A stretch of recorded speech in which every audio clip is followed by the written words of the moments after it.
If A, B, C, D equals P1, Q2, R3, S4 and T5, then which one of the following is equal to Q2, B, F, V, 7A? சரி, A, B, C, D, E. So ஏன்னா என்ன P1, Bனா என்ன Q2, Cனா R3, Dனா S4, Eனா T5. So இப்போ என்ன இருக்குன்னு புரிகிறதா? ஏலேருந்து ஆரம்பிக்கிறாங்க, இந்த பக்கம் பிலேருந்து ஆரம்பிக்கிறாங்க. ஸோ இது அப்படியே போயிட்டுருக்கு. இங்கே ஆல்ஃபபெட்ஸும் PQRS அப்படின்னு போயிட்டுருக்கு. அதாவது இப்போ ஒரு ஆல்ஃபபெட் எடுத்திங்கன்னா இதுலேருந்து கரெக்டாக +15 ஆல்ஃபபெட் இது வரும். அதுக்கப்புறம் இந்த number A first letter, B second letter, இந்த மாதிரி லெட்டர்ஸ் வழியாக போகுது. அப்போ எஃப்க்கு என்ன வந்திருக்கும்? இக்கு அடுத்து U, 5க்கு அடுத்து 6, ஜிக்கு V7, ஹெச்க்கு UVW, 7க்கு அப்புறம் 8. ஓகேவா? ஓகே. ஸோ இப்போ நம்ம யார் கண்டுபிடிக்கணும்னு பார்க்கலாம். Q2, BF, V7A.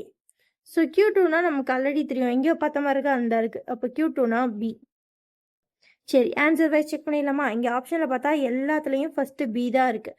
அப்போ நம்ம கரெக்டாக தான் போகிறோம். அடுத்து பின்னு போட்டிருக்கு. பின்னா என்ன? Again Q2. அடுத்து எஃப். எஃப்னா என்ன? U6.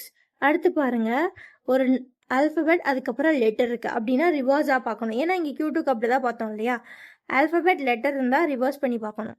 V7. V7 என்ன? G. அதுக்கப்புறம் ஏ. ஏனா என்ன? P1. So answer B, Q2, U6, GP1. அப்படி பார்த்தா B, Q2, U6, GP1. Okay, BQ2, U6, GP1. அப்படி பார்த்தா ஆப்ஷன் டி தான் ஆன்சர்.